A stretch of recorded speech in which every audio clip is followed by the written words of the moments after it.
Bonsoir à tous. Merci de rester fidèles à la nouvelle chaîne ivoirienne. Bienvenue dans On en parle. Un temps que nous vous proposons pour parler dans une ambiance conviviale des questions de société. Il sera question pour nous d'éclairer notre lanterne sur des sujets qui font partie de notre quotidien. Et ce soir, on va parler des réseaux sociaux et nous, notre rapport avec les réseaux sociaux, les changements observés dans la société depuis l'avènement des réseaux sociaux. Comme vous le savez, les réseaux sociaux font partie intégrante aujourd'hui de notre quotidien. Ils sont nombreux, ces Ivoiriens, et je pense que vous en faites partie. Ces Ivoiriens qui, à leur réveil, ouvrent leur page Facebook, leur compte Instagram ou encore Twitter. Beaucoup n'arrivent plus à s'en passer. Donc, nous allons aborder l'univers des réseaux sociaux avec nos invités de ce soir que j'ai le plaisir de présenter. Méliane Kuni. Bonsoir, Méliane. Bonsoir, Evelyne. Vice-présidente de l'Association des blogueurs. C'est bien ça? Oui, vice-présidente de l'Association des blogueurs de Côte d'Ivoire. De Côte d'Ivoire, d'accord. Et juste à côté de vous, on a Crépin Gondo, qui n'aime pas trop le thème influenceur, mais qui va nous dire encore sur ce plateau. Oui, entrepreneur digital. Entrepreneur digital. Je vais revenir sur la question des influenceurs. Et puis, on a Hassan Ayek qui était également avec nous. Bonsoir, Hassan. Bonsoir, mais vous allez finir par m'embaucher à cette allure. Je suis là chaque jour. D'accord, on va essayer d'en parler à la direction générale. Voilà. Ouais, le vagabond de la charité. Waouh, le vagabond de la charité. En tout cas, merci d'avoir répondu à notre invitation. Et justement, j'aimerais revenir sur ce thème d'influenceurs. Vous êtes qui? Vous êtes des influenceurs. Vous êtes, bon, Crépin parle d'entrepreneur digital. Mais pourquoi vous n'aimez pas le thème influenceur? J'ai suivi une de votre vidéo. Non, c'est pas que j'aime pas le thème influenceur, mais on s'est vite trompé sur le sujet. Ok, d'accord. En fait, beaucoup de personnes parlent comme ça. Et le premier indicatif pour dire que quelqu'un est influenceur, c'est souvent la portée de la vidéo ou bien du contenu. J'ai eu tel nombre de likes ou tel nombre de vues, donc je suis influenceur. Ou bien j'ai telle communauté d'abonnés.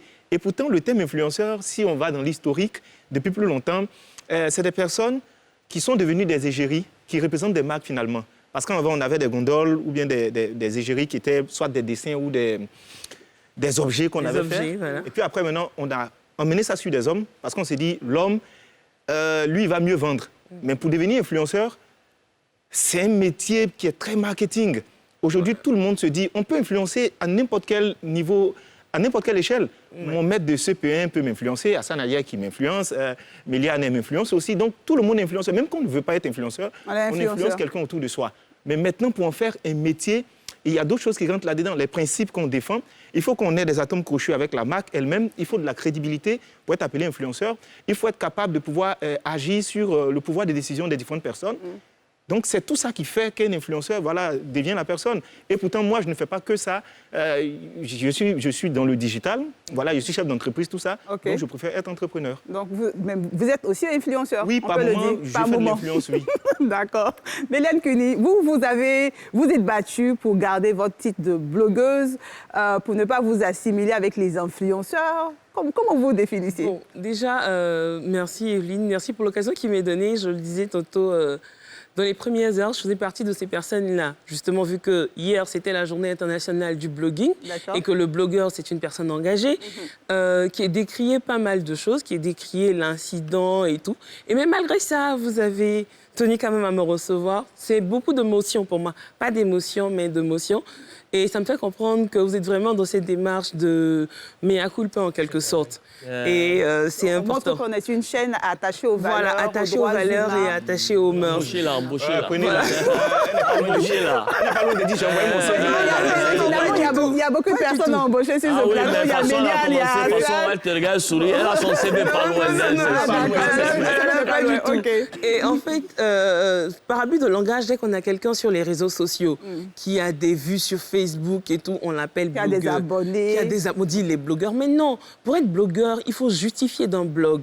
C'est-à-dire, il faut avoir un site internet. Il faut être influenceur. Avant d'arriver sur le blog, il faut être influenceur. Quelqu'un qui est suivi sur les réseaux sociaux, c'est un influenceur? Ça dépend. Je veux dire, aujourd'hui, on sait comment, avec des algorithmes, on peut acheter des vues, on peut acheter des likes. Donc, une vidéo peut faire 2 millions de vues, 2 millions de likes.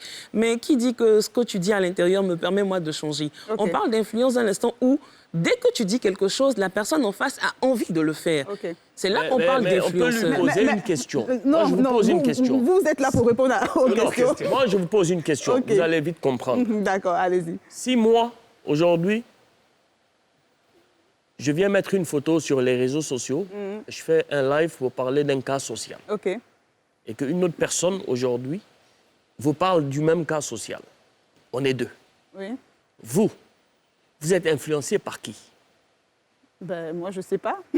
Non, vous allez dire que Hassan Hayek est dans cette droite ligne-là. Oui. On a vu les résultats. On a vu les résultats, on a vu l'impact. Et tu es plus encouragé. C'est-à-dire que moi, je ne t'habite pas. Mais moi, je t'ai donné cette garantie que je suis crédible. Que je suis crédible.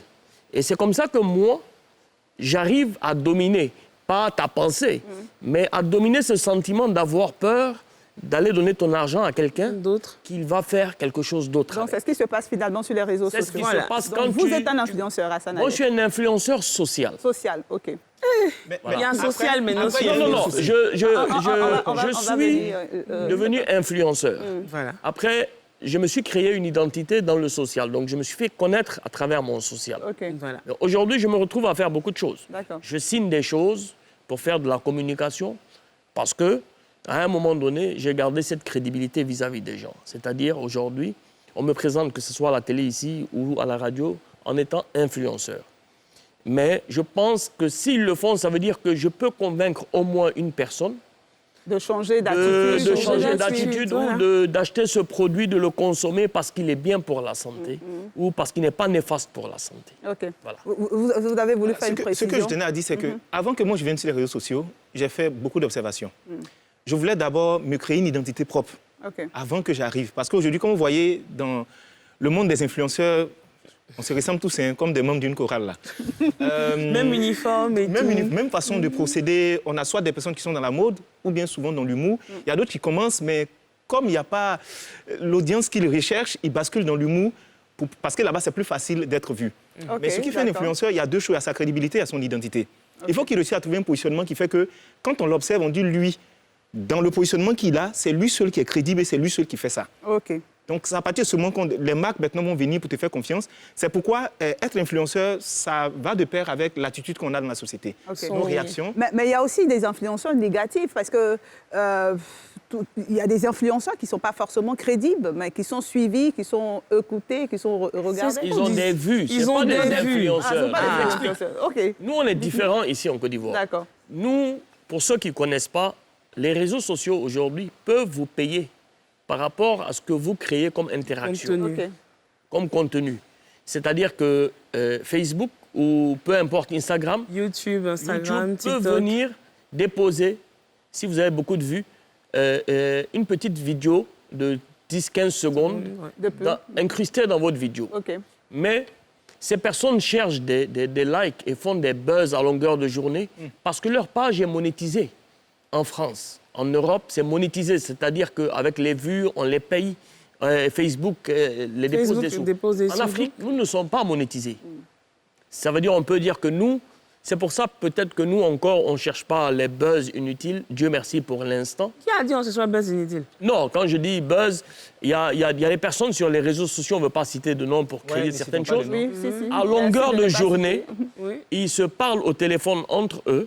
Et puis ils me disent, je te clash ce soir. Je fais sortir ce dossier sur toi pour avoir des partages, des likes. Donc, il y a des clashs organisés. Tout est organisé. Ça, on ne savait pas. Moi, la question que j'aimerais vous poser, voilà, en tant que web entrepreneur, influenceur, blogueur, est-ce qu'aujourd'hui, vous imaginez votre vie sans les réseaux sociaux? Est-ce que vous pensez qu'on peut vivre sans les réseaux sociaux? On peut bien vivre sans les réseaux sociaux. Parce qu'aujourd'hui, malheureusement, on utilise les réseaux sociaux maintenant rien que pour, comme on le disait, des bad buzz, mais aussi on est assise à une dépravation des mœurs sur les réseaux sociaux.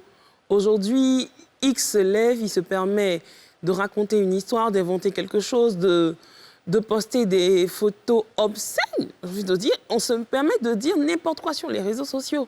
Donc, ça fait que moi, aujourd'hui, il y a des périodes où je déconnecte carrément, que ce soit de Facebook, Twitter, Instagram et tout. J'arrête même parfois d'écrire et je vis tranquillement. Parce que les réseaux sociaux nous rapprochent généralement de ceux qui sont loin de nous, mais nous éloignent de ceux qui sont proches de nous. Aujourd'hui, avec les enfants à la maison ou avec les frères et sœurs, tout le monde est sur son téléphone. On n'a plus la notion d'échanger, on n'a plus la notion de partage. Vous rentrez dans la maison, dès qu'il y a le Wi-Fi, chacun est sur son téléphone. C'est pour ça que même parfois, avec des amis, ce qu'on fait, on va au restaurant et puis celui qui touche son téléphone en première position, il paie la note. Il paye la note. Il paie la note de tout le monde. Parce que je n'aurais pas fait partie de ce groupe-là, Justin. Alors, je pense que le problème en Côte d'Ivoire, concernant les réseaux sociaux, c'est à 3 niveaux. OK. Le niveau numéro 1, ce sont les consommateurs, c'est-à-dire les followers.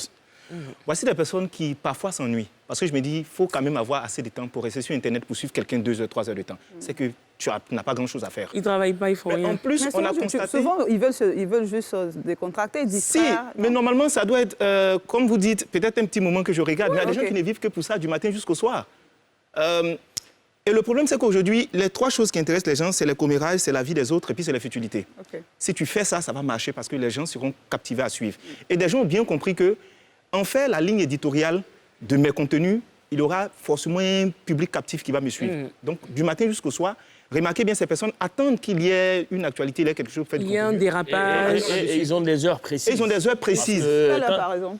Quand tu as une page Facebook, quand tu as une page professionnelle, tu as tes statistiques. Ils te disent à quelle heure les gens rentrent, à quelle heure les gens sortent, à quelle heure tu as le plus de monde, à quelle heure... Donc, tout est programmé, en quelque sorte. C'est ça. Tout est programmé. Aujourd'hui, moi, je peux suivre une vidéo de Crépin lorsque je vois, par exemple, qu'il donne un conseil sur quelque chose. Parce que je sais que sa manière de s'exprimer et le contenu qui est dans sa vidéo peut me permettre d'apprendre quelque chose. D'accord ? Mais c'est soi-disant personnes qui font les 2 millions, 3 millions de vues, 2 millions de followers, 3 millions de followers. Sincèrement dit, je ne suis pas abonné à eux, mais c'est vraiment quand j'ai rien à faire et que j'ai envie de rigoler, parce qu'on ne peut rien m'apprendre. C'est comme aujourd'hui, vous et moi, on peut s'asseoir pour discuter de certaines choses sur tout ce qui est télécommunication. Vous pouvez m'apprendre des choses. Je ne suis pas venir m'asseoir discuter avec vous social, je perds mon temps. Donc, il y a des périodes dans la journée, moi pour moi, à la base Facebook ou les réseaux sociaux, c'est un mode échappatoire. Je vois beaucoup de choses dans la journée. J'ai besoin de décompresser et de stresser. Avant, on lisait un post avec des blagues, on s'en fait rire, on partage, on rigole. Mais dernièrement, si tu fais 2 ou 3 vidéos qui ne rentrent pas dans ce que je cherche, c'est même pas que je ne te suis plus, je te bloque pour ne pas que je te vois sur mon fil d'actualité. Mais donc, ça veut dire que si ces personnes sont suivies, donc c'est qu'elles font intéressent certaines personnes. Il faut comprendre le principe de suivi. Là. Il y a ce qu'on achète. Aujourd'hui, on peut acheter des vues, on peut acheter des likes, on peut acheter des commentaires. On peut tout acheter. On peut tout acheter. C'est juste des algorithmes, c'est l'avantage ou l'inconvénient de ce qu'on appelle l'intelligence artificielle. Mais on a des robots qui sont là uniquement que pour liker des publications. Mais cela ne veut pas dire que ces personnes-là sont crédibles, en fait. C'est là le problème. Moi, j'aimerais vous laisser développer. Voilà. Donc, le premier point, c'était les followers. Le deuxième point, ce sont les soi-disant influenceurs. Voici des personnes qui souvent mettent en avant des principes qui n'appliquent même pas. Moi, je me dis, pour que tu sois capable de me montrer comment est-ce que je peux m'acheter un avion, mais commence d'abord toi-même par voir l'avion en question. Tu as l'avion. Tout le monde devient des coachs, des formateurs, Chacun considère que son point de vue est une vérité universelle et qu'on est obligé d'appliquer. Mais souvent, la personne même qui est en train de dire n'applique pas ce qu'elle dit. Et moi, comme Hassan disait, dès que tu commences à parler que tu es grossier, tu ne m'intéresses plus. Parce que je me dis que, surtout quand c'est femme, ça me fait encore plus mal parce que je me dis, une femme, quand même, c'est un peu de pudeur, un peu de... Il y a des valeurs, il y a des mœurs. Franchement, des valeurs. Donc, ces personnes-là drainent du monde. Et puis, vous savez... Vendre du rêve, c'est devenu une stratégie commerciale pour beaucoup de personnes. On a des personnes qui sont désespérées, qui sont assises chez elles à la maison, qui ont envie de rêvasser un peu. Donc, on a des influenceuses qui, parfois, ne disent pas la vérité par rapport à ce qu'elles mènent au quotidien pour avoir ce train de vie. Une différence entre la vie réelle et la vie sur les réseaux sociaux. Mais c'est ce que je dis. Ça dépend de la qualité des followers que tu cherches. Mais aujourd'hui, lorsque toi, tu fais passer un message soi-disant que pour réussir, il faut que tu sois sapé dans la dernière marque. D'accord? Même si tu as emprunté ça à quelqu'un. Même si tu as fait ce que tu as fait. Mais le souci majeur, tu ne dis pas aux gens qu'est-ce que tu fais pour les acheter. Mais en plus, on ne sait même pas si c'est pour toi. Mais en plus, tu pousses cette jeunesse au vol et à faire des choses, surtout les filles. Et beaucoup d'hommes maintenant, parce que les hommes, c'est le système du broutage. Parce qu'il faut qu'on ressemble à cette personne. On s'en fout de comment elle a reçu l'argent. Faire des photos chaque matin avec un nouveau sac à main, avec un nouveau costume.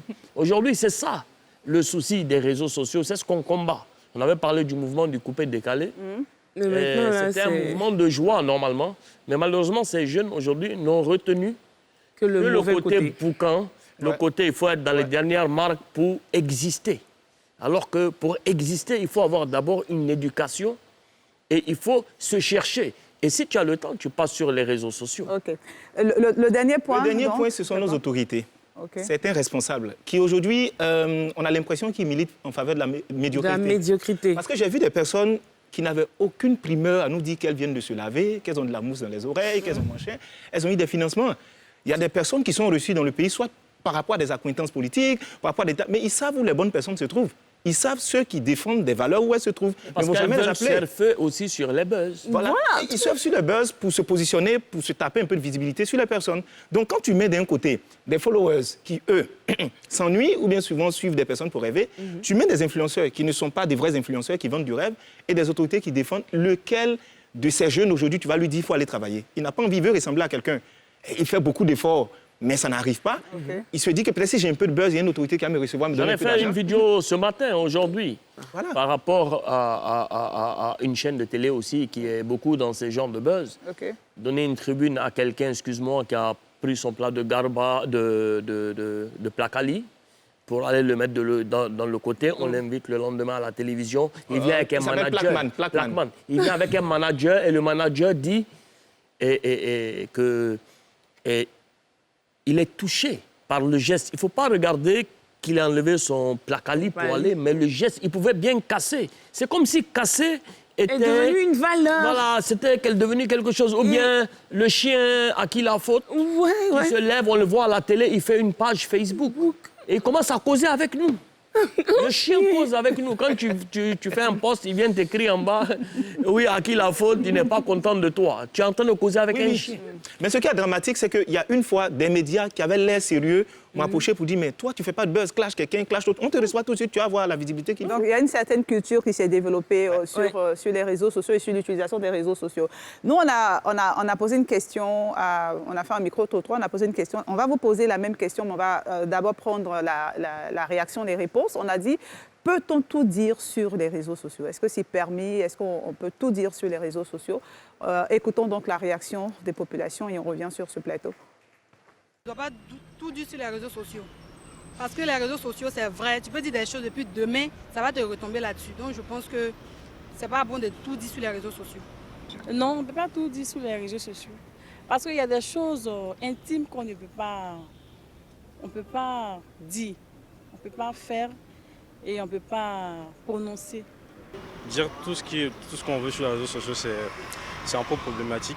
Voilà, du point de vue où aujourd'hui nous avons nos parents, nos petits frères qui sont sur les réseaux aujourd'hui.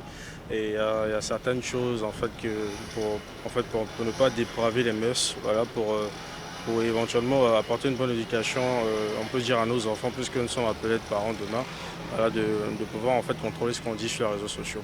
Contrôler également ce qu'on publie, contrôler ce qu'on fait, contrôler tout ce qu'on a en fait comme acte et éventuellement pour pouvoir apporter une bonne éducation à nos enfants.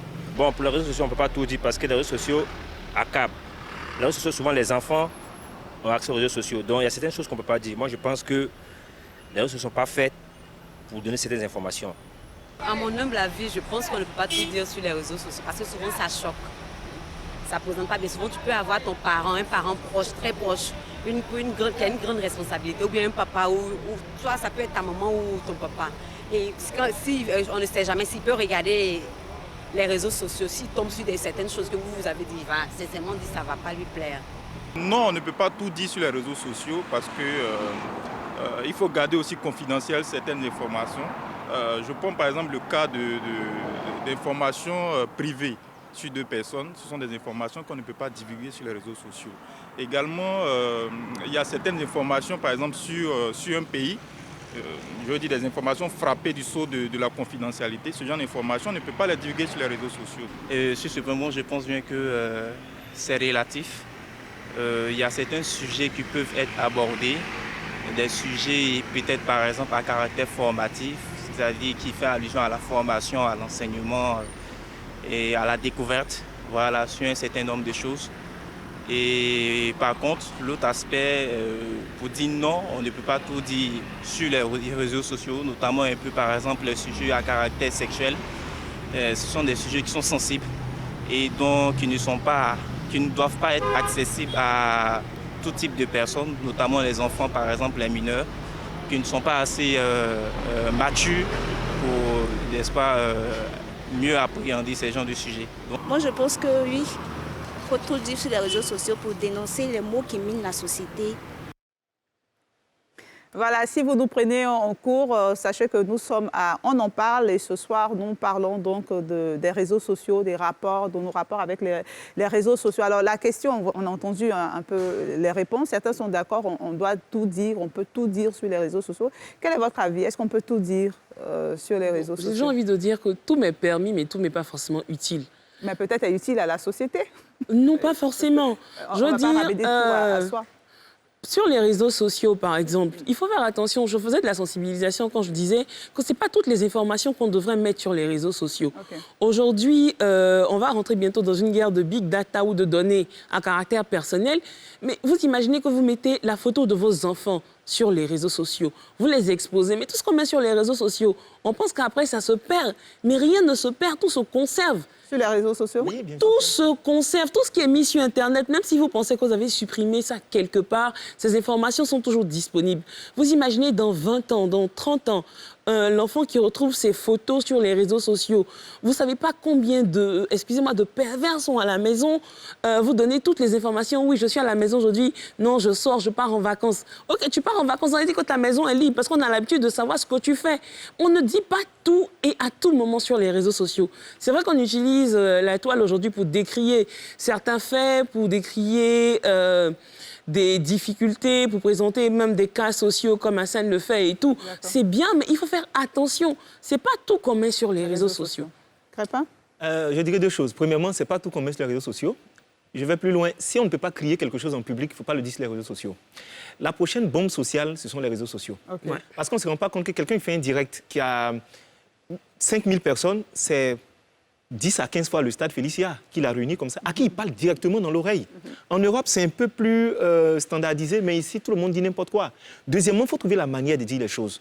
Moi, dans mes messages, j'ai mis de l'humour pour édulcorer, pour que ce soit moins punchy.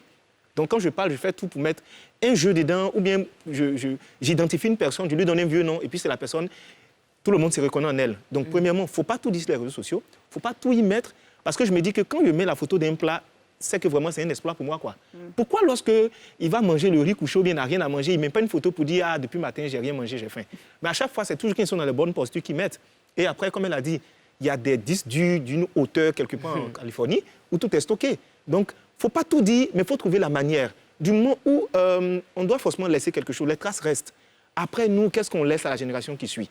Est-ce que je serais digne de voir mon fils en train de regarder ma vidéo sur Internet? Si je n'en serais pas digne, donc laissons-nous gagner par la chazette, quoi. Hassan Hayek, est-ce qu'on doit tout dire sur les réseaux sociaux? On doit tout dire, ça dépend de ce qu'on vient chercher sur les réseaux sociaux. Un réseau social, c'est quoi exactement? Aujourd'hui, c'est le moyen de communication le plus rapide au monde. Ouais. Nous, on n'a pas fait d'études pour devenir ce qu'on est devenu sur les réseaux sociaux. Mais c'est parce qu'on a, on va dire, on a une forme de petite sagesse qui nous différencie par rapport à certaines personnes. Donc, aujourd'hui, les gens ne savent pas que même quand tu vas dans une société ou à l'ambassade pour demander un visa, dans ton CV, on te demande ton compte Facebook ou ton compte Instagram. Tu n'as pas fait des recherches? Bien sûr. Mais bien sûr, c'est devenu ton étiquette aujourd'hui. Vous ne voyez pas dans les soirées, quand quelqu'un vient vous voir, il ne se présente plus par son nom. Ah, c'est moi X de Facebook. C'est son nom Facebook. C'est devenu ton identité. Ouais. Donc, lorsqu'on comprend ça, et qu'on comprend que normalement, c'est un outil de communication gratuit et facile, qui est fait pour gagner de l'argent. Peut-être que les Occidentaux l'ont créé pour faire des propagandes, pour parler politique. Nous, on l'a de manière gratuite. Je vais vendre ce produit, je peux le faire connaître, ce produit, je peux mettre un numéro, la personne m'appelle. Ça nous permet d'éviter certains chômages aujourd'hui. C'est très simple, ça ne coûte rien puisque tu es connecté constamment. Une fois qu'on comprend ça, tu n'as plus le droit de dire ce que tu veux dire. Mais lorsque tu viens juste sur les réseaux sociaux, de passage, parce que tu as envie de créer certaines choses, ben, tu peux te permettre de dire tout ce que tu as envie de dire parce que tu sais que tu ne vas pas vivre de ça. Aujourd'hui, nous, on est différents. Moi, je peux dire un mot que vous pouvez dire, que peut-être elle peut dire dans le social, malgré que vous avez beaucoup de vues, mais c'est pour moi qui va rester, c'est moi qui va créer un problème. Alors que vous avez dit la même chose. Et lorsque vous, aujourd'hui, à la télévision, moi, je viens lancer une alerte, elle aussi, et vous, malgré qu'on a plus de followers que pour vous, mais c'est vous que ça va rester sur vous parce qu'on sait que vous êtes dans le domaine. Donc, il faut, dans toute chose, savoir ce qu'on veut, ce qu'on recherche. Est-ce que ça nous fait gagner de l'argent? Oui, Facebook aujourd'hui, nous, en tout cas, pour Crépin, je sais, pour ma sœur, je sais, on signe des contrats publicitaires. Donc, on se doit d'être sérieux, mais on n'a pas signé parce qu'on a des yeux bleus ou parce qu'on est plus beau que quelqu'un ou bien parce qu'on est plus charmant que quelqu'un. Non, c'est parce qu'on a gardé cette ligne de conduite qui fait qu'aujourd'hui... on est plus chauve que quelqu'un. Ou qui a construit une certaine crédibilité. Oui, où je peux vous dire aujourd'hui, madame, consommez ça, c'est bon pour la santé. Ne consommez pas ça. Vous allez vraiment essayer de savoir pourquoi je dis ça et vous allez goûter le produit. C'est pour ça qu'aujourd'hui, il faut se créer son identité et être sage sur les réseaux sociaux et arriver petit à petit. OK, donc je retiens de cette intervention, en tout cas, qu'il faut faire attention à ce qu'on écrit et ce qu'on écrit nous poursuit pour la vie, voilà, dans toutes les demandes qu'on peut faire également. Nous allons juste aller à la pause publicitaire et revenir pour continuer ces échanges.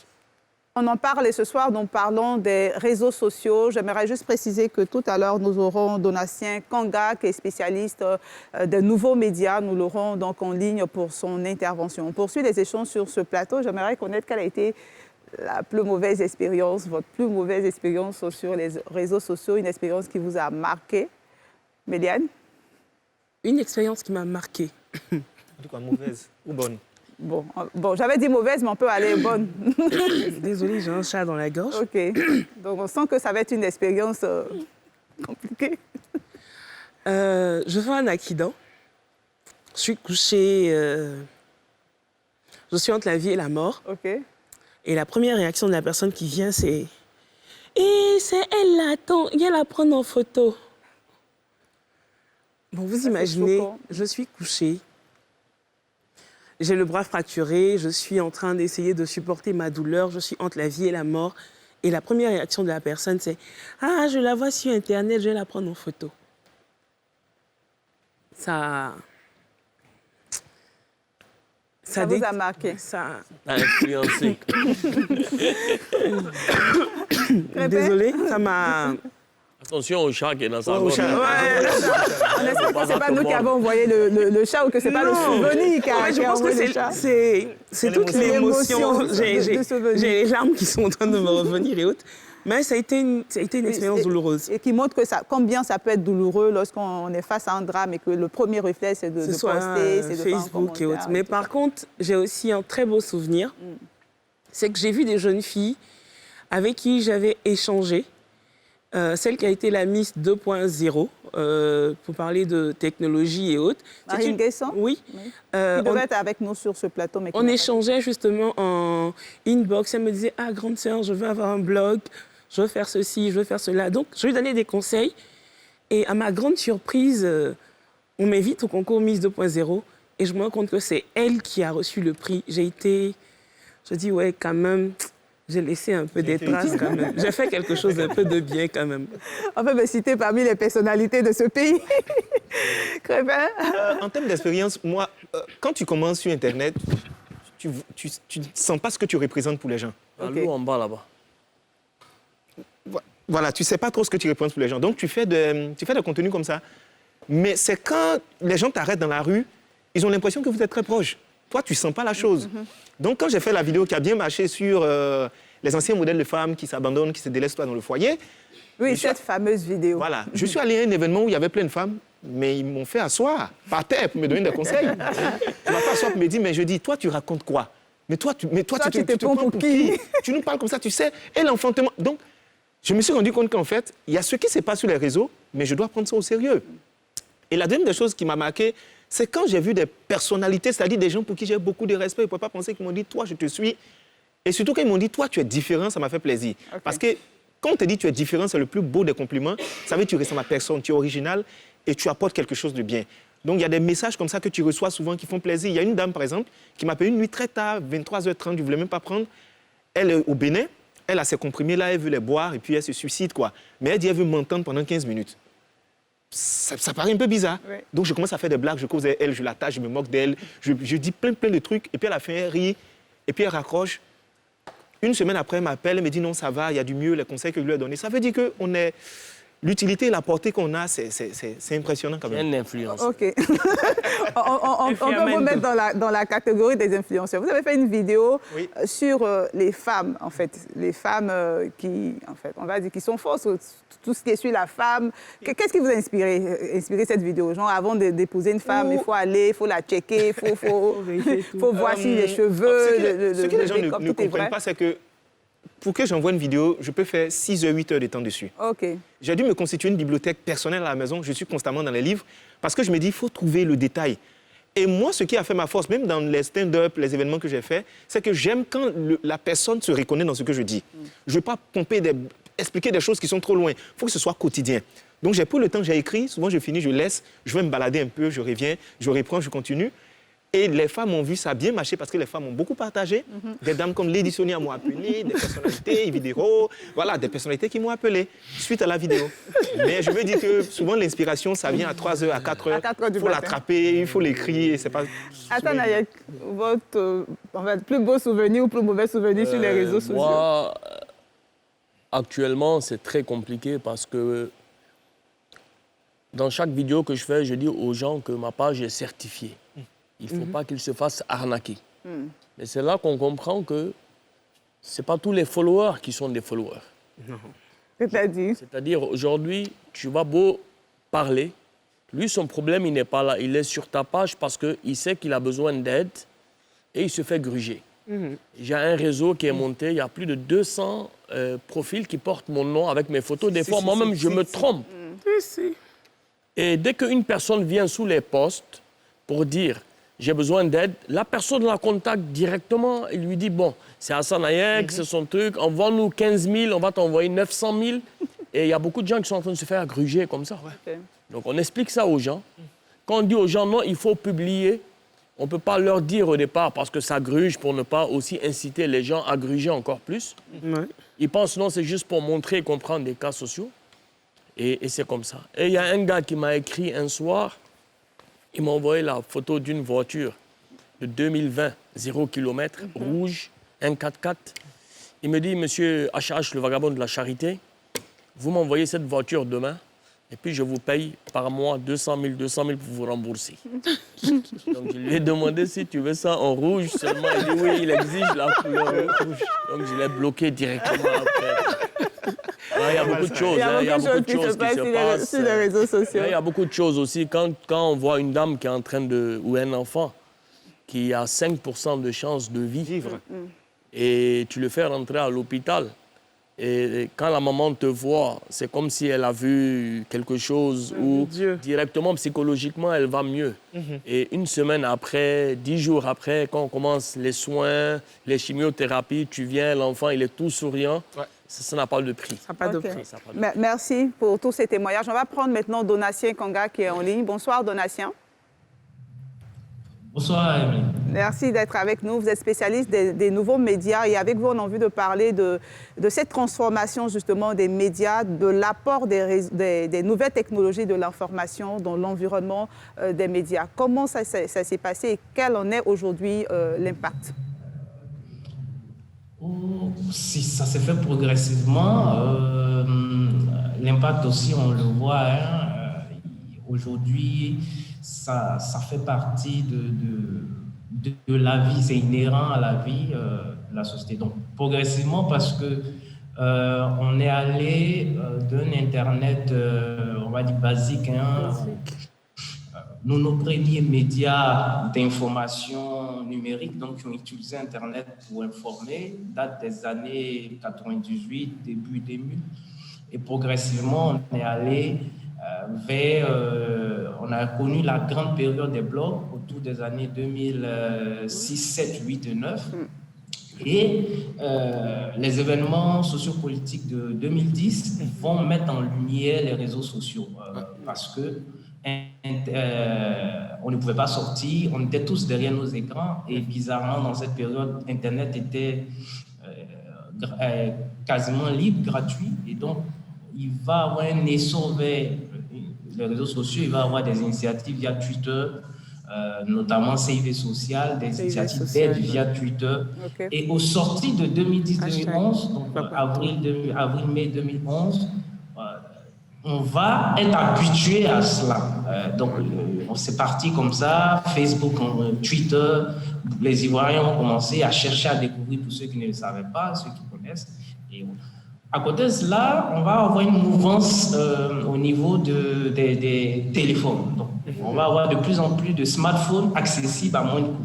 Ce qui va faire que finalement, la connectivité Internet ne nécessitera plus de passer par un ordinateur qui peut être plus cher, mais déjà avec un smartphone qu'on peut avoir entre 50 et 60 000, avec une connexion mobile, on a accès à Internet et justement, l'une des premières destinations quand on est sur Internet en Côte d'Ivoire, c'est Facebook.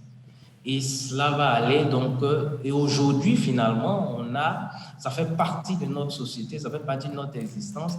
Il y a des gens qui ne définissent Internet que par Facebook, donc réseaux sociaux, et tout ce que vous faites dans le réel a une dimension virtuelle. Tout à fait. Et tout ce que vous faites dans le virtuel peut même avoir une incidence dans le réel. Donc aujourd'hui, on est tombé là-dedans, comme j'aime bien le reprendre. Ça fait partie de notre réalité et on vit avec. Alors, donc, tout cela, tout ce que vous venez de décrire, tout cela a entraîné un changement dans l'habitude de consommation des populations, ce qui concerne les médias. Et vu que vous êtes un spécialiste des médias, d'après vous, comment les médias devraient améliorer ou mieux s'adapter à cette situation? Parce qu'on se souviendra qu'au début, certains avaient pensé, par exemple, à la disparition du journal papier, certains avaient pensé à la disparition, à la fermeture de certains médias. Quel est le conseil que vous pouvez donner aujourd'hui dans cette transformation digitale des médias? Non, il est clair que les médias, dans leurs différents formats, ne disparaîtront pas. Peut-être qu'ils perdront en influence, ou même qu'ils perdent en influence, mais on ne pourra pas dire que la télé disparaîtra, la radio disparaîtra, la presse imprimée. Non, ça, c'est un leurre, on ne peut plus penser à ça. Par contre, on ne peut pas et on ne peut plus ignorer les médias numériques. Aujourd'hui, les médias sociaux, qui sait demain quel type de format qu'on aura. Mais on ne peut plus ignorer le numérique dans l'information, dans la diffusion de l'information. Donc, déjà, il y a cette prise de conscience qu'il faut intégrer le numérique, il faut intégrer le digital dans les processus de réorganisation, de transformation des maisons, des médias. Ensuite, il faut former. Il faut former les journalistes, qui sont les professionnels des médias. Et c'est là l'élément important parce qu'en fait, malgré tout ce que nous pouvons observer dans l'usage des médias par des personnes qui ne sont pas forcément des professionnels, il y a une attente, souvent qui est inconsciente, du citoyen, de l'internaute vis-à-vis d'un niveau de qualité, d'exigence qualitative qu'on accorde aux médias. On estime que le média ne peut pas faire ceci parce que c'est un média qui est sur les réseaux. Donc, les médias professionnels ont une sorte de pression vis-à-vis de l'internaute par rapport à leur travail parce qu'on estime qu'ils sont formés pour et ils sont un peu comme les médecins. Je donne toujours cette analogie. Les médias sont comme les médecins face aux tradipraticiens de façon générale. OK. D'accord. Merci, Donatien Kanga, pour tous ces éclairages. Je précise que vous êtes spécialiste des nouveaux médias. Et donc, avant de revenir sur ce plateau pour continuer nos échanges, je vous propose d'aller à la pub. Retour donc sur le plateau de On en parle et j'aimerais bien avoir votre réaction sur ce que disait Donatien Kanga, justement, notamment dans la transformation au niveau des médias. Voilà, comment vous avez perçu déjà les nouvelles technologies de l'information et est-ce que ça a changé vos habitudes de consommation au niveau des médias? Médiane? Ça n'a pas vraiment changé mes habitudes de consommation. Je dis, nous qui sommes geeks, qui avons commencé Internet en chippant le téléphone, la ligne de téléphone des parents, c'est resté une habitude pour nous. Donc, Internet, de se former, de se cultiver, d'apprendre et de vouloir partager en fait nos valeurs, de partager tout ce que nous savons, tout ce que nous avons appris. Donc, effectivement, cette transformation-là, c'est vrai qu'on a parfois quelques couacs lorsqu'on rencontre j'ai envie de dire, les journalistes purs et durs. Je pense qu'on a eu un atelier, vous vous en souvenez, où les débats étaient un peu complexes parce que pour eux, il fallait justement... les nouveaux médias venaient tout changer, alors que bien au contraire, on venait apporter un plus. Donc, on est de cette génération-là qui décide d'apporter un plus à ce qu'on fait déjà, à ce que les médias traditionnels faisaient déjà. Donc, voilà un peu. Jusqu'à Pangongo. Ce que je dirais, c'est que je retiens la formation, parce que c'est important. On peut arriver sur Internet par opportunisme, il n'y a pas de mal à cela, mais après, il faut se former. Il faut se former, il faut comprendre Internet. Moi, ça a transformé absolument mes habitudes, parce que souvent, il y a des thèmes sur lesquels je n'ai pas envie de parler. Mais je reçois plein de messages inbox, on dit, c'est toi seul, ta réaction qui nous retient ici au pays. Dis-nous, qu'est-ce que tu en penses? Donc après, j'ai commencé à analyser certaines situations, mais j'avoue que souvent, on vole tellement bas dans certains sujets que je me dis, levons un peu le débat, mais comme c'est de ça, c'est ce qui marche, c'est ce que les gens aiment. Les gens aiment parler des sujets en dessous de la ceinture, donc souvent je me retrouve, mais ça façonnait, parce que par moments ça devient une pression. Hein. Tu te lèves le matin, tu n'as pas envie de parler, tu n'as rien à dire, tu ne veux pas parler du tout, mais en face de toi, tu as des personnes qui attendent ce que tu vas leur donner, parce qu'il y a d'autres. Il me disait comme ça, dans plusieurs entreprises, quand on finit, quand on descend à 18h, on va checker sur la page. Qu'est-ce qu'il a dit encore aujourd'hui? Qui il a attaché? Donc, il faut toujours trouver quelque chose à dire. Hassan, est-ce qu'à votre niveau, il y a eu ce changement d'habitude de consommation? Bien sûr qu'il y a eu un changement. Aujourd'hui, vous-même, vous êtes présent sur Facebook. Là. Moi, je ne regarde plus la télévision. Sincèrement, je n'ai jamais mis le bouquet pour regarder ni NCI, ni une autre chaîne, à part du football. Ah bon? Oui. Mais et puis tu viens ici, C'est sur Facebook que je vous suis. Parce que mon téléphone est là. Allant plus loin, même mon ordinateur, je ne sais plus l'utiliser. Tout ce que j'ai appris à l'école, je vous promets, je ne sais plus l'utiliser. Puisque maintenant, mes emails aussi, je les envoie de mon téléphone. Et tout. Même envoyer un email à un fournisseur, c'est un problème. J'ai même plus les écrits qu'il faut. Le langage de Facebook, on est parti comme ça à des personnes responsables. Ça a changé beaucoup de choses. Tu as l'impression aujourd'hui que tu peux vivre avec ton téléphone pendant 24 heures sans rien faire d'autre. Tu as tout à l'intérieur et encore, nous, on sait utiliser juste 5-10% des capacités d'un téléphone. C'est dans les pays européens où ils ont fait des études de ça, mais il y a des choses dans ce téléphone, si on nous apprend tout, on ne sort plus de la maison. Non, c'est pas Donc bon, ça a changé beaucoup de choses. Limite, ça a transformé ta vie où tu es en train de devenir accro. Parce que le premier réflexe au réveil, c'est aller, je regarde qu'est-ce qui se passe sur Facebook pour être... Et des fois, quand il y a un sujet qui passe et que toi, tu es bleu dedans parce que tu t'es absenté 3 ou 4 heures de ça, tu te dis, putain, mais moi... Tu as l'impression d'être en retard. Mais Joe, moi, j'ai perdu quelque chose dans ma vie, là. Il faut que je me mette à jour. Je commence à appeler Eloge et j'appelle qui? Joe, qu'est-ce qu'il y a? Il me dit, m'explique. Ah, il dit, tu as raté Hassan. Donc, c'est devenu un quotidien. 2 heures de connexion et on rate certaines choses. J'aimerais qu'on aborde un sujet, notamment les avatars. Est-ce que vous avez des avatars? Dites-nous. Moi, personnellement, j'en ai pas, j'en ai jamais utilisé et je n'en ai jamais voulu. Les avatars, c'est pas utile, en tout cas pour moi. Mais qu'est-ce qui explique le phénomène des avatars? D'abord, c'est quoi pour le bien des C'est des poltrons et des lâches. Le phénomène des avatars, bon, c'est vrai qu'Hassan vient de le dire, mais c'est surtout qu'en fait, on essaie parfois de dénigrer. Les avatars sont utilisés à des fins très malsaines. Ouais. Parce qu'on utilise un avatar pour spolier quelqu'un, on utilise pour le décrédibiliser, on utilise pour le vilipender. C'est à ça que servent les avatars. Ou augmenter des likes sur des pages et tout. Mais normalement, la loi, je pense qu'au niveau de la PLCC, il y a une loi justement pour ça. Les avatars sont punis parce que c'est des usurpations d'identité. Il faut être vrai sur les réseaux sociaux. Vous vous appelez Hassan Ayek, vous vous appelez Méliane Cuny, vous assumez votre identité sur les réseaux sociaux. Vous appelez... Non, faut dire son nom. Vous appelez Crépin, Gondo. Il faut assumer son identité. Parce qu'avoir un avatar, c'est... OK. Est-ce que vous avez un avatar? Non, j'en ai pas. Quel est votre avis sur... Tous mes comptes, c'est juste Crépin Gondo. C'est mon nom qui est sur ma carte d'identité parce que je me dis, j'ai rien à me cacher.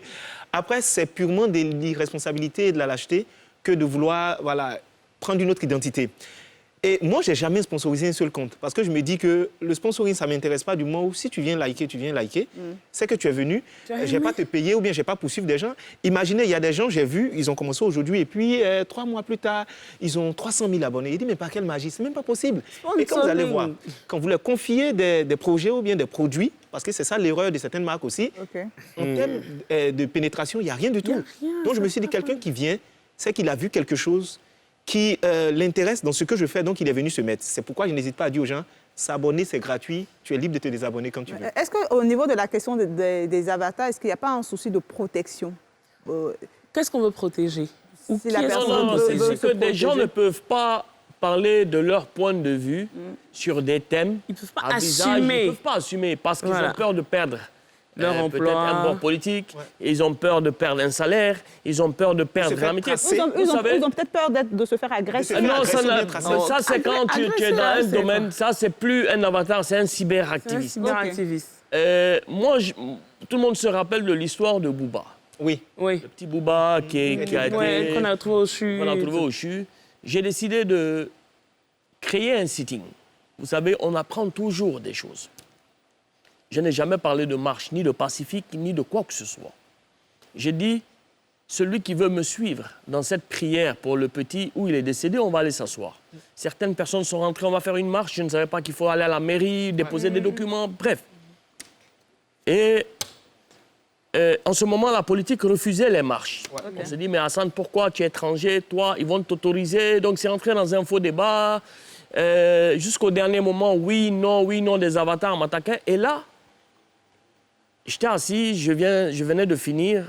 Il y a eu des députés qui sont venus et tout. Ils ont voulu forcément associer ça à une députée. Je ne vais pas citer de nom. Et je suis assis en face d'un ami qui a porté des lunettes noires, comme moi, j'ai porté des lunettes. Et donc, ça faisait 3 jours qu'un certain avatar m'attaquait, mais du matin au soir. Donc, je me suis dit, Joe, il n'a qu'à attaquer jusqu'à demain, donc on s'allumait. Je suis assis, le gars me parle, tu vois, là, ils vont t'attaquer, mais tu es indu. Pendant ce temps, je regarde dans ses lunettes, c'est lui l'avatar. C'est mon meilleur ami. Là, j'ai la chair de poule. C'est mon meilleur ami, et c'est lui, cet avatar en question. Mais comment vous avez su que c'était lui l'avatar? Je suis en train de voir, parce que quand tu publies sur Facebook... Oui, il y a le reflet. Il y a le reflet des lunettes. Il est en train de publier, et je vois son nom, et je vois qu'il est en train de taper le poste. Je l'ai laissé, il a fini de taper son poste. Et je suis venu répondre directement. Et puis je lui demande, j'ai dit, tu vois pas que j'étais rapide à voir ton poste et à te répondre? Et il était là. Je dis, mais tu peux me dire les choses en face? Ça fait 3 jours. Tu m'attaques avec ton avatar, tu es mon meilleur ami.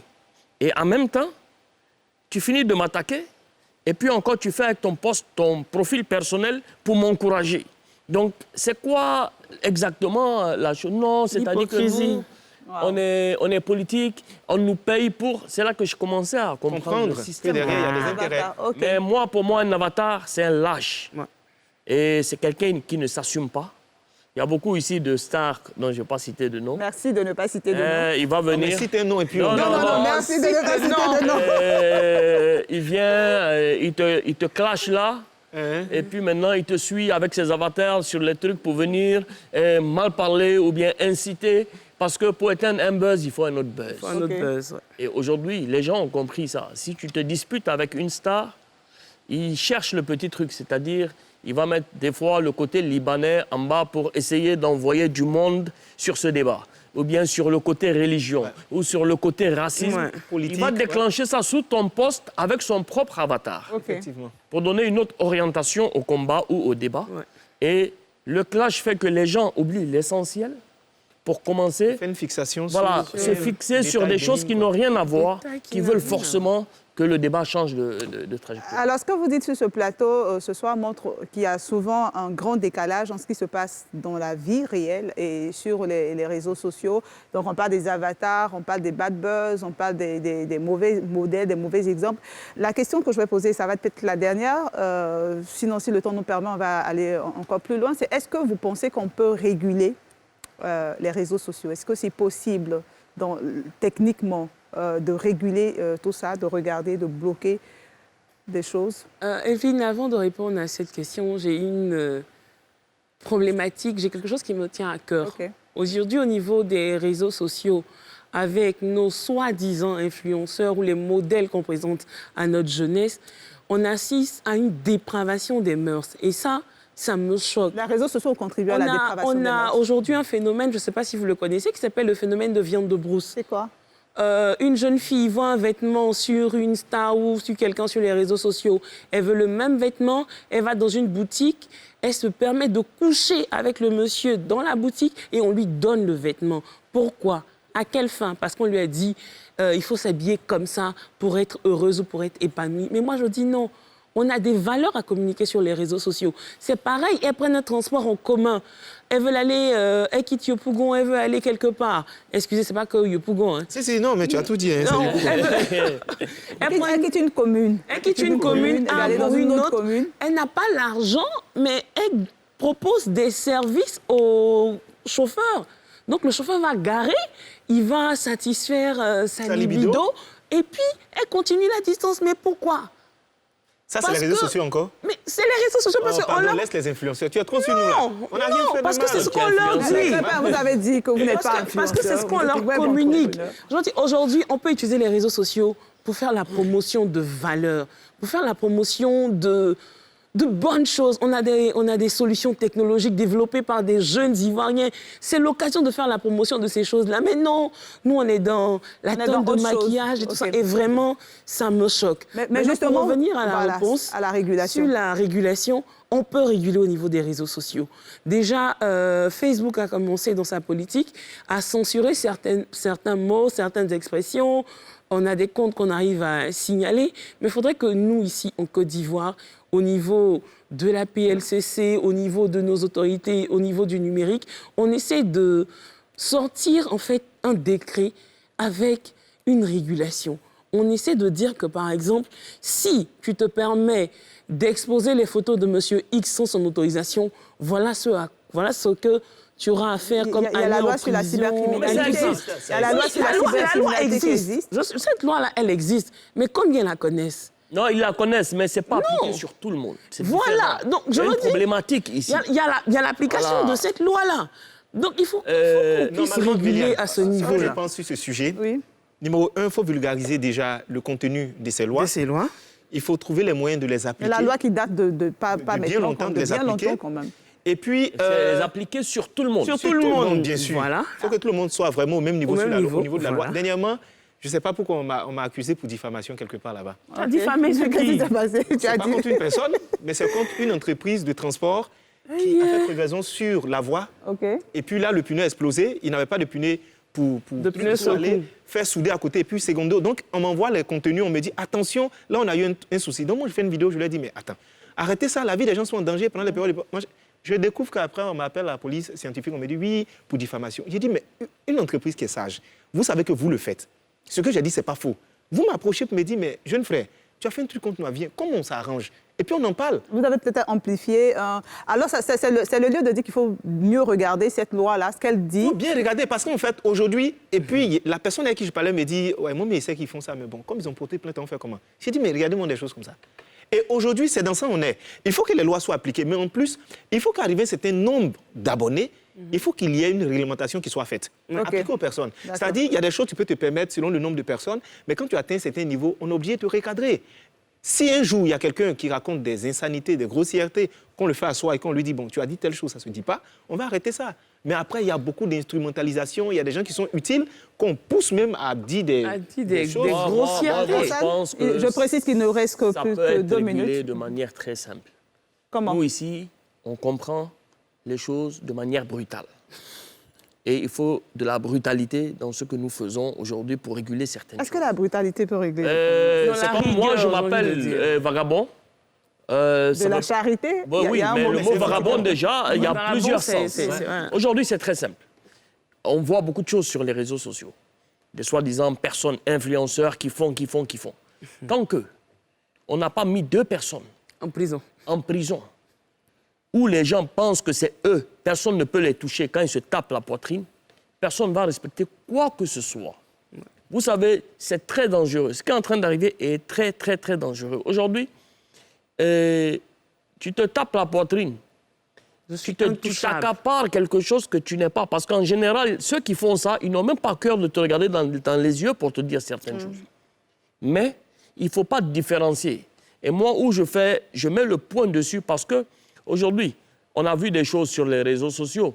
Parce que X est affilié à Y, lui, il peut se permettre d'insulter Z. Ça passe, quoi. Lui, il n'a pas de souci. Ouais. Mais quand W est affilié à Z et il insulte X, lui, directement, on vient le prendre. Et ça, tant que ça continue, il n'y a pas d'égalité. Là, on ne peut pas régler un problème. Appliquer la loi pour tout le monde. Ça doit être appliqué sur tout le monde. Parce que même dans la politique, on n'insulte pas. La politique, c'est un débat. Bien sûr. Contradictoire. On essaye de se comprendre, on essaye d'apprendre. Mais une fois qu'on s'insulte, il n'y a plus de discussion possible entre 2 personnes. D'accord. Merci. On a bien noté rapidement, nous sommes au terme de l'émission. En un mot, quel est le message que vous pouvez porter à la jeunesse, aux téléspectateurs, à tous ceux qui nous suivent sur la question des réseaux sociaux? Vraiment en un mot. Méliane Kuni. Je veux dire assez rapidement, il nous reste moins d'1 minute. Voilà, j'ai envie de te dire simplement qu'il faut utiliser les réseaux sociaux à bon escient. Avec les réseaux sociaux, on peut travailler, on peut avoir du boulot, être community manager aujourd'hui ou commercialiser, avoir une boutique sur les réseaux sociaux. Utilisez plus les réseaux sociaux pour gagner de l'argent. Utilisez les réseaux sociaux de façon responsable, utile. Utilisez les réseaux sociaux surtout avec l'intelligence. Je pense que c'est ce qu'il faut. Utiliser avec l'intelligence. Ce que je dirais, c'est qu'il faut un tout pour faire le monde. La preuve en est, Dieu n'a pas voulu partager de façon très équitable l'intelligence, mais il faut accepter tout le monde. Il faut qu'on ait des modèles qui soient mis en avant. Tout à fait. Si des personnes sont modélisées, ça va permettre aux autres de pouvoir suivre la tendance. Mais si on a des personnes qui n'incarnent aucune valeur, qui deviennent nos influenceurs, nos people, le style qu'on a, on va trouver des personnes qui vont venir. Donc, il faut faire le contrepoids de ces choses. C'est pourquoi, depuis 2 ans, je suis en train de tout faire pour qu'il y ait des principes, des valeurs. Mais il faut plus d'influenceurs dans ce style pour pouvoir contrebalancer contre ceux qui sont de l'autre côté. OK, merci. Hassan Ayek, en 30 secondes. On invite les gens à nous suivre, à suivre Crépin. Vous faites votre pub. Non, sérieusement, il faut les utiliser de manière réfléchie. Aujourd'hui, normalement, celui qui a un smartphone n'a pas le droit d'être au chômage. Okay. Il faut qu'il bosse.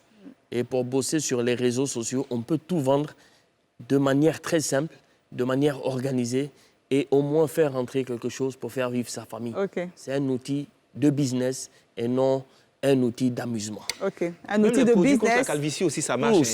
Tout marche, d'accord. Un outil donc de business et non un outil d'amusement. C'est ce qu'on retiendra ce soir. Merci d'avoir suivi cette émission. On en parle et ce soir, nous avons parlé des réseaux sociaux, de l'impact des réseaux sociaux dans notre quotidien et de l'utilisation de ces réseaux sociaux. Merci d'avoir suivi cette émission. J'aimerais juste préciser qu'à 19h50, vous aurez le JT avec Mélina Makissi. Portez-vous bien.